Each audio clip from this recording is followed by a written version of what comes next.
Good morning India. आज के सवाल है, सर दिल खोलकर मेहनत करता हूं पर मेहनत के मुताबिक सफलता नहीं मिलता है, कहां चूक होती है आप बतावें। इस तरह के सवाल आते ही रहते हैं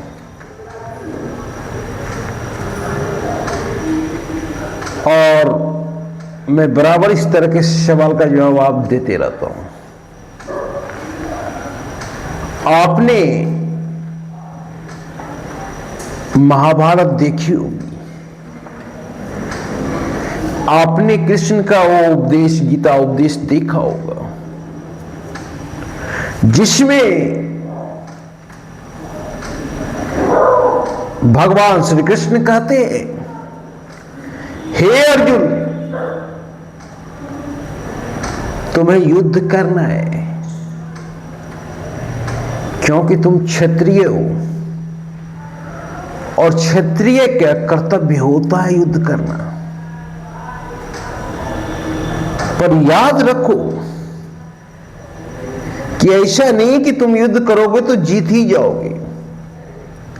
हो सकता है वीर गति को भी प्राप्त करो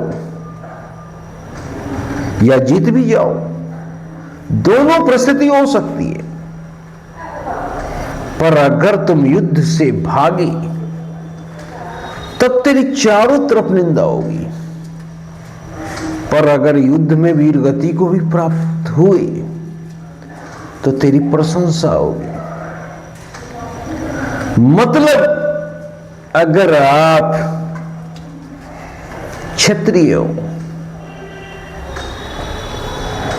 तो क्षत्रिय कर्तव्य युद्ध करना। मतलब आप विद्यार्थी हो तो विद्यार्थी का कर्तव्य स्टडी करना। आप चित्रकार हो, कर्तव्य है पेंटिंग करना। आप डांसर हो, कर्तव्य है डांस करना। आप थिएटर आर्टिस्ट हो, कर्तव्य है थिएटर करना। आप लीडर हो, कर्तव्य है चुनाव लड़ना। आप किसान हो तो कर्तव्य है खेती करना। आप कवि हो तो आपका कर्तव्य है कविता लिखना। आप साहित्यकार हो तो कर्तव्य है लेखनी करना। आप बिजनेसमैन हो तो कर्तव्य है बिजनेस करना। यह आपका कर्तव्य है।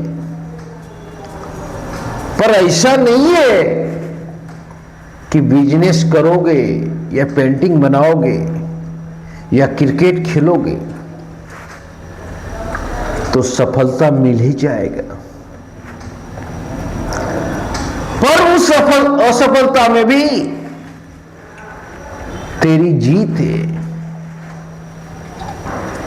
क्योंकि तू कर्म से नहीं भागा और फल तेरे हाथ में नहीं है।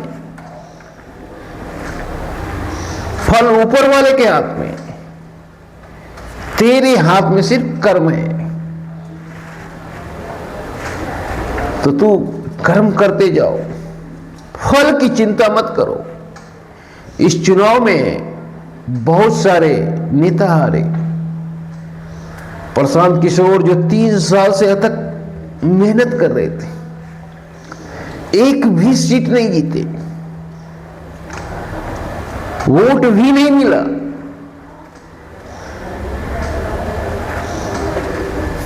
क्या प्रशांत किशोर गलत है? नहीं, गलत नहीं है। उन्होंने अपने कर्म किया, मिले या न मिले ये ऊपर वाले के हाथ में।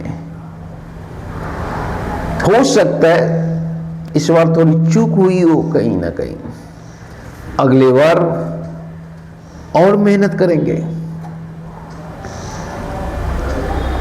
तो कहने का मतलब है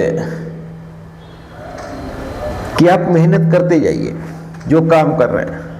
सफलता और असफलता आपके हाथ में नहीं है, आप सिर्फ कर्म कर सकते हैं। हॉलैंड का एक पेंटर था विसेंट वान गो, उनके लिए पेंटिंग करना बहुत टफ था क्योंकि उनकी पेंटिंग बिकती भी नहीं थी। और मानसिक पागलपन के दौरे भी पड़ते जा रहे थे। पर उनका एक भाई थीगो था जो आर्थिक हेल्प करता था और जिसके बदौलत विसेंट पेंटिंग करते थे। विसेंट को यह मतलब नहीं था कि पेंटिंग बिके या ना बिके। विसेंट को पेंटिंग करने में आनंद आता था, परमात्मा का दर्शन होता था। विसेंट की जिंदगी बहुत छोटी है। 35 वर्ष की अवस्था में विसेंट ने अपने आप को गोली मार लिया, मात्र 35 वर्ष की अवस्था में। और 4 साल बाद विसेंट की एक पेंटिंग बिकी, सनफ्लावर। विसेंट रातों रात आर्ट की दुनिया में बहुत बड़ा स्टार हो गया। मरने के बाद अगर विसेंट काम नहीं किया होता तो विसेंट की आज चर्चा नहीं करते। विसेंट ने कर्म किया, इसलिए मरने के बाद भी विसेंट आर्टिस्ट के रूप में पहचान बना पाए। इसलिए कब सफलता मिलती है ये आपके हाथ में नहीं है। धन्यवाद।